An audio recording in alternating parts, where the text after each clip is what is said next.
आज हम स्टार्ट करते हैं बैंक रिकन्सिलिएशन की इंट्रोडक्शन। जब हम इसकी इंट्रोडक्शन की बात करेंगे तो इसमें आप लोग सपोज़ करें कि एक तो हमारी पार्टी कंपनी है और सेकंड पार्टी है हमारी बैंक। कंपनी वो जिसका अकाउंटिंग रिकॉर्ड हम लोग मेंटेन करें और जिसके लिए सारा काम मतलब जिसके लिए हम रिकन्सिलिएशन बना रहे हैं। बैंक वो जिसके अंदर हमारा अकाउंट ओपन है। अच्छा, कंपनी क्या करती है, अपने जो अकाउंट है उसमें कुछ पैसे डिपॉज़िट भी करवाती है, उनसे कुछ पैसे निकलवाती भी है। तो जो पैसे निकलवाती है वो बैंक वालों के साइड से हमारी तरफ पेमेंट होती है।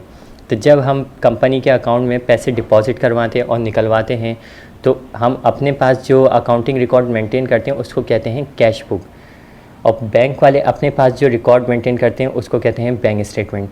मंथ के बाद मतलब मंथ क्लोज़ होने के बाद हम क्या करते हैं, दोनों के क्लोजिंग बैलेंस अपनी कैश बुक के उसके साथ मैच करते हैं हम बैंक स्टेटमेंट के क्लोजिंग बैलेंस।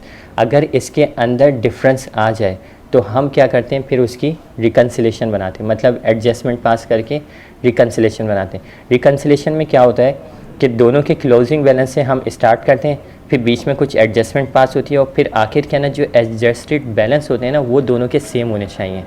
अच्छा, इन दोनों के बैलेंसेस में जो डिफरेंस आते हैं उसका पहला रीज़न है टाइमिंग डिफरेंस।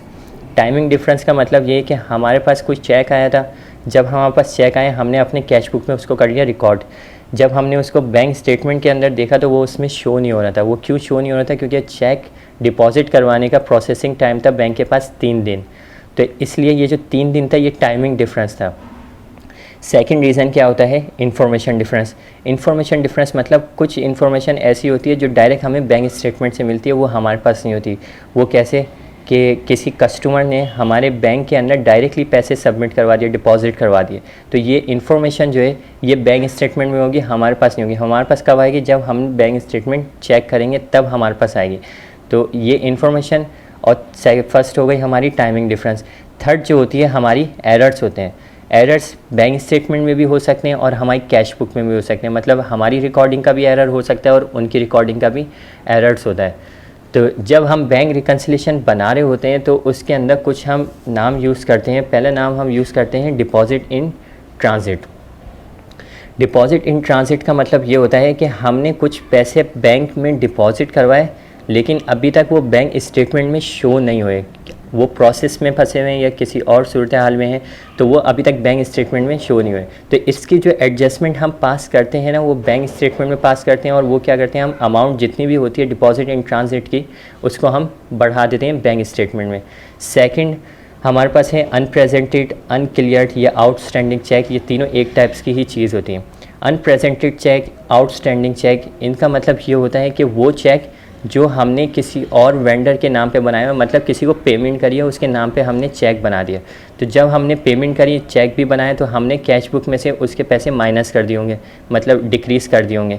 लेकिन बैंक स्टेटमेंट में वो अभी तक डिक्रीज़ हुए हैं, वो इसलिए क्योंकि उस बंदे ने बैंक में जाके चेक क्लियर नहीं करवाया। तो जब वो चेक क्लियर करवाएगा तब डिक्रीज़ हो जाएंगे। लेकिन हमें अपने रिकॉर्ड सही करने के लिए हम क्या करते हैं, बैंक स्टेटमेंट में उसकी एडजस्टमेंट पास करते हैं और उस अमाउंट को हम बैंक स्टेटमेंट में डिक्रीज़ कर देते हैं। अनक्लियर चेक वो होते हैं जिसकी अमाउंट इंक्रीज़ भी हो सकती है, डिक्रीज़ भी।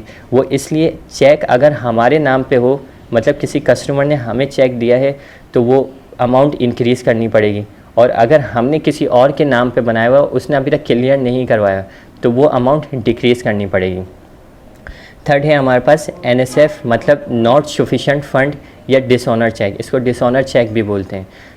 डिसऑनर चेक का मतलब ये होता है कि हमारे नाम पे किसी कस्टमर ने चेक बनाया तो हमने फिर उसको कैश बुक में रिकॉर्ड कर लिया, उसकी अमाउंट इंक्रीज़ कर दी, लेकिन जब हमने बैंक के अंदर उसको भेजा तो बैंक वालों ने इनसफिशिएंट फ़ंड की वजह से वो चेक रिटर्न कर दिया। तो वो हमें पता तब लगा जब हमने स्टेटमेंट चेक करी, बैंक की स्टेटमेंट मतलब चेक करी, तो इसकी जो एडजस्टमेंट होती है वो माइनस होती है कैश बुक में से, मतलब डिक्रीज़ होती है। फोर्थ है हमारे पास बैंक चार्जेस या बैंक प्रॉफिट। बैंक चार्जेस की जो अमाउंट होती है वो डिक्रीज़ होती है कैश बुक में। बैंक चार्जेस क्या होते हैं कि हमारा जो अकाउंट मेंटेन हो रहा है ना बैंक के अंदर, तो बैंक वाले उसकी कुछ सर्विस या फ़ीस डिडक्ट करते हैं, तो वो चीज़ बैंक चार्जेस होती है, वो बैंक स्टेटमेंट में शो होते हैं। और बैंक प्रॉफिट क्या होता है कि हमारा अगर सेविंग अकाउंट है या इंटरेस्ट सेविंग अकाउंट है तो उसकी वजह से हमें बैंक हर मंथ प्रॉफिट दे रहा होता है, तो वो प्रॉफिट हमें शो होता है बैंक स्टेटमेंट में, उसको हम क्या करेंगे अब कैश बुक में इंक्रीज़ कर देंगे। मतलब इन दो की एडजस्टमेंट कैश बुक में है और इन दो की एडजस्टमेंट होगी हमारी बैंक स्टेटमेंट में। फिफ्थ है हमारे पास डेबिट मेमो। डेबिट मेमो का मतलब ये होता है डिडक्शन बाय बैंक, मतलब बैंक ने हमारे अकाउंट से जितने भी पैसे डिडक्ट करे ना उसको कहलाता है, वो कहलाता है सब डेबिट मेमो। और बैंक हमारे अकाउंट में जितने भी पैसे बढ़ाएगा वो कहलाते हैं क्रेडिट मेमो। 7 है हमारे पास एरर्स। एरर्स कैश बुक में भी हो सकते हैं, बैंक स्टेटमेंट में भी हो सकते हैं। अगर कैश बुक में एरर्स होंगे तो उसकी एडजस्टमेंट होगी कैश बुक में, और अगर बैंक स्टेटमेंट में एडजस्टमेंट होगी, बैंक स्टेटमेंट के एरर्स होंगे तो उसकी एडजस्टमेंट होगी बैंक स्टेटमेंट के अंदर।